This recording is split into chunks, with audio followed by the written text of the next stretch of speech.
Class 7। आज है आपका चैप्टर 4। शब्द विचार तक हमने पढ़ लिया था। यह है आपका वाक्य विचार। पहला था आपका भाषा। भाषा की सबसे छोटी इकाई वर्ण। वर्ण से मिलकर शब्द बनते हैं और शब्दों से मिलकर क्या बनते हैं? वाक्य। तो अब ये है वाक्य विचार। बंदर फल खा रहा है। ताजमहल आगरा में है। तो ये दोनों पूरे वाक्य हैं। दो या दो से अधिक शब्दों के सार्थक समूह को वाक्य कहते हैं। वाक्य के दो भाग होते हैं, उद्देश्य और विधेय।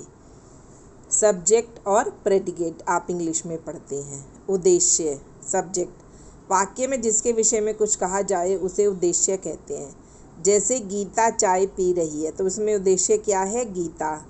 अभिराज गीत गाता है, तो इसमें उद्देश्य कौन है? अभिराज। विधेय यानी प्रेडिकेट, वाक्य में उद्देश्य के विषय में जो कुछ कहा जाए उसे विधेय कहते हैं।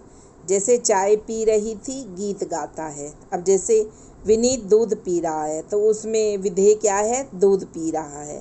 लड़के क्रिकेट खेलते हैं, तो इसमें उद्देश्य हो गया लड़के, और क्रिकेट खेलते क्या हो गया? विधेय। तो ये आपको समझने। अब है वाक्य के भेद। वाक्य के दो भाग होते हैं, यह है उद्देश्य और विधेय। अब है वाक्य के भेद, यह है काइंड्स ऑफ सेंटेंसेस। वाक्य के भेद निम्नलिखित दो आधारों पर किए जा सकते हैं, रचना के आधार पर और अर्थ के आधार पर। रचना यानी बनाने के आधार पर। रचना के आधार पर वाक्य के तीन भेद होते हैं, सरल, संयुक्त और मिश्रित। जैसे सरल वाक्य, सिंपल सेंटेंस। जिन वाक्यों में केवल एक ही उद्देश्य और एक ही विधेय होता है उन्हें सरल वाक्य कहते हैं। लड़के नदी में नहा रहे हैं, बादल गरज रहे हैं, सिंपल सेंटेंस है, एक ही उद्देश्य और एक ही विधेय है। अब है संयुक्त वाक्य, कंपाउंड सेंटेंसेस। जिन वाक्यों में दो या दो से अधिक सरल वाक्य समुच्चय बोधकों के द्वारा आपस में जुड़े होते हैं उन्हें संयुक्त वाक्य कहते हैं। समुच्चय बोधक यानी कंजक्शंस। राजीव गा रहा है और शीला नाच रही है। बादल गरज रहे हैं किंतु वर्षा नहीं हो रही है। तो ये क्या है? संयुक्त वाक्य, जो समुच्चय बोधकों के द्वारा आपस में जुड़े हुए हैं। अब है मिश्रित वाक्य। जिन वाक्यों में एक मुख्य उपवाक्य हो तथा एक या अधिक आश्रित उपवाक्य हो उन्हें मिश्रित वाक्य कहते हैं। मिश्रित वाक्य क्या है? जिन वाक्यों में एक मुख्य उपवाक्य हो तथा एक या अधिक आश्रित उपवाक्य हो उन्हें मिश्रित वाक्य कहते हैं। अब जैसे देखें, उसने देखा कि कार आ रही है। तो मुख्य क्या है? मुख्य क्या है? उसने देखा। आश्रित क्या है? कार आ रही है।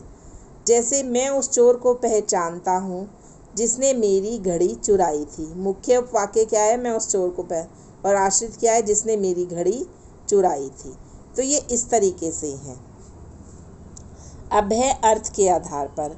अर्थ के आधार पर वाक्य के 8 भेद होते हैं, विधान, निषेध, प्रश्न, संकेत, आज्ञा, इच्छा, संदेह और विस्मय बोधक। विधानवाचक, जिन वाक्यों में किसी कार्य के करने या होने का बोध हो उन्हें विधानवाचक कहते हैं, यानी सिंपल वाक्य। कुतुब मीनार दिल्ली में, अतुल गेंद खेलता है। जस्ट इन्फॉर्मेशन के लिए दिया जाता है, सूचना के लिए।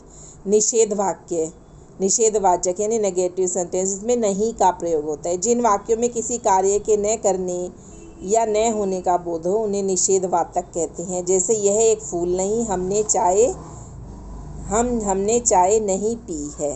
अब है प्रश्न वाक्य। जब हम प्रश्न पूछते हैं तो वो प्रश्नवाचक वाक्य होते हैं। आपके पिताजी कहाँ काम करते हैं? वह क्या लिखती है? अब है संकेतवाचक वाक्य, डिमॉन्स्ट्रेटिव। जिन वाक्यों में एक कार्य दूसरे कार्य पर निर्भर हो उन्हें संकेतवाचक वाक्य कहते हैं। यदि तुम मेहनत करोगे तो सफलता अवश्य मिलेगी। जब तुम खाओगे तो मैं भी खाऊंगा।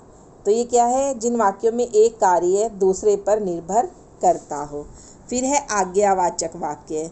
जिन वाक्यों से हम आज्ञा, आदेश या प्रार्थना का बोध हो उन्हें आज्ञावाचक वाक्य कहते हैं। कृपया शांत हो जाइए, या रिक्वेस्ट हो रही है, यहाँ से निकल जाओ, ये ऑर्डर हो रहा है। इच्छावाचक वाक्य, जिन वाक्यों से आशीर्वाद, इच्छा तथा शुभकामना आदि भावों का बोध हो उन्हें इच्छावाचक वाक्य कहते हैं। ईश्वर आपका कल्याण करे, अब हमें सो जाना चाहिए, जब हम किसी की शुभकामना करते हैं, इच्छा करते हैं। संदेहवाचक वाक्य, जिन वाक्यों में किसी कार्य के होने या न होने में संदेह या संभावना का बोध हो उन्हें संदेहवाचक वाक्य कहते हैं। शायद आज वर्षा बंद नहीं होगी, शायद वह भूखा है, इसके बारे में हम 100% श्योर नहीं हैं, तो वो संदेहवाचक हैं। विस्मयवाचक वाक्य, यानी एक्सक्लेमेटरी वाले, जिन वाक्यों से हर्ष हो, घृणा, आश्चर्य आदि भावों का बोध हो उन्हें विस्मयवाचक वाक्य कहते हैं। वाह कितना सुंदर भवन है, शाबाश तुम जीत गए। अब देखिए वाक्य परिवर्तन, रचना की दृष्टि से वाक्य परिवर्तन। महेश के पास एक काली गाय है, ये सरल वाक्य है। फिर हमने बनाना है संयुक्त वाक्य, महेश के पास एक गाय है और वह काली है।